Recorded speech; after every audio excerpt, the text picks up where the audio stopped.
સૂર્યપુત્રી તાપીનો આજે જન્મદિવસ છે। સુરતમાં તાપી સફાઈ અભિયાન આજે કાર્યક્રમમાં છે। સફાઈ અભિયાનમાં મોટી સંખ્યાના લોકો પણ જોડાયા છે। તાપી નદીમાં કેમિકલયુક્ત પાણી છોડવામાં આવ્યું છે।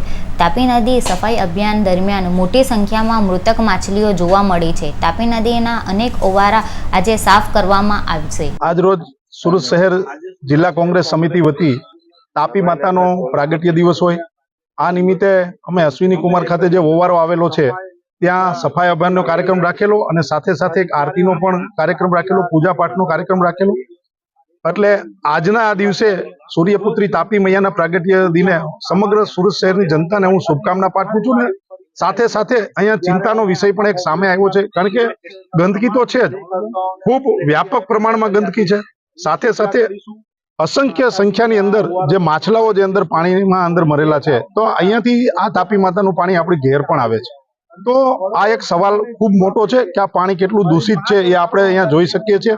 સુરત મહાનગરપાલિકાના જે શાસકો છે એમણે તો જાણે આંખે પાટા બાંધેલા હોય એ પ્રમાણે વર્તન છે। એટલે સુરત શહેરની જનતાને અને સુરત મહાનગરપાલિકાના તંત્રને પણ જગાડવા માંગીએ છીએ કે આપ શ્રી અહીંયા આવો, અહીંયા જોવો અને જે પરિસ્થિતિ છે એ તમે જોઈ અને એનું નિરાકરણ આવે એના માટેના પણ અમે એમને અપીલ કરીએ। સાથે સાથે સુરત શહેરની જનતાને પણ અપીલ કરીએ છીએ કે આપણી સૌનું આ સહિયારી જવાબદારી છે કે આ જે તાપી મૈયા છે એમને દૂષિત આપણે ન કરીએ, જેથી કરીને અહીંયા જે માછલીઓ અંદર મરેલી છે એ પણ ન મરે, બીજા પણ અસંખ્ય પાણીજન્ય જે જીવો હોય છે એ પણ ન મરે, અને સાથે સાથે આ જ પાણી આપણા ઘેર પણ પીવા। એટલે આ તાપી મૈયા આપણા માટે સુરતીઓ માટે લાઈફ લાઈન છે, એટલે આપણી સૌની સામૂહિક જવાબદારી છે એ પણ હું સુરત શહેરની જનતાને કહું છું।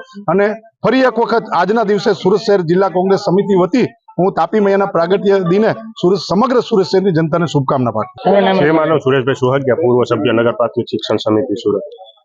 આજરોજ સુરત શહેરની જીવાદોરી સમાન અને જેના નામ સ્મરણ માત્રથી દરેક પાપો ધોવાય છે એવી માતા તાપી મૈયાના જન્મ દિવસે સર્વ શહેરીજનોને પહેલા તો શુભેચ્છા પાઠવું છું। સાથે સાથે આજે અમે જ્યારે રામનાથ ઓવારા પર આવ્યા ત્યારે જોયું કે કહેવાતી હિન્દુત્વવાદી ભારતીય જનતા પાર્ટીની જે સરકારનું શાસન છે સુરત મહાનગરપાલિકામાં, વારંવાર તાપી સફાઈ, તાપી શુદ્ધિકરણ અભિયાનની વાતો કરી અને કરોડો રૂપિયાના બજેટ ફાળવવામાં આવે છે, પરંતુ આજે સ્થળ ઉપર જે જોઈ ગંદકી, તો એ બજેટ ક્યાં જાય છે એક તપાસનો વિષય થાય છે। કારણ કે ભારતીય જનતા પાર્ટીની અંદર અત્યારે બેફામ ભ્રષ્ટાચાર વ્યાપી ગયો છે। સુરત શહેરની જીવાદોરી સમાન તાપી નદી છે આજે એટલી પ્રદૂષિત છે કે મરણ પથારી હોય તાપી મૈયા એવું લાગી રહ્યું છે। એની અંદર જે જીવજંતુઓ છે, માછલીઓ છે, એ પણ ખૂબ મોટા પ્રમાણમાં આજે અહીંયા જોયું તો મૃત્યુ પામેલી છે। ઓવારા પર કોઈ પણ જગ્યાએ સફાઈ નથી। એટલે હું આપના માધ્યમથી આ ભારતીય જનતા પાર્ટીના એસીમાં બેઠેલા નફ્ફટ શાસકોને કહેવા માંગુ છું કે તમે જે ગાય માતા અને તાપી માતાના નામે વારંવાર મત માંગો છો, પણ આ તાપી માતાને માટે પણ તમે કંઈક કરો એવી આપ સૌને વિનંતી છે।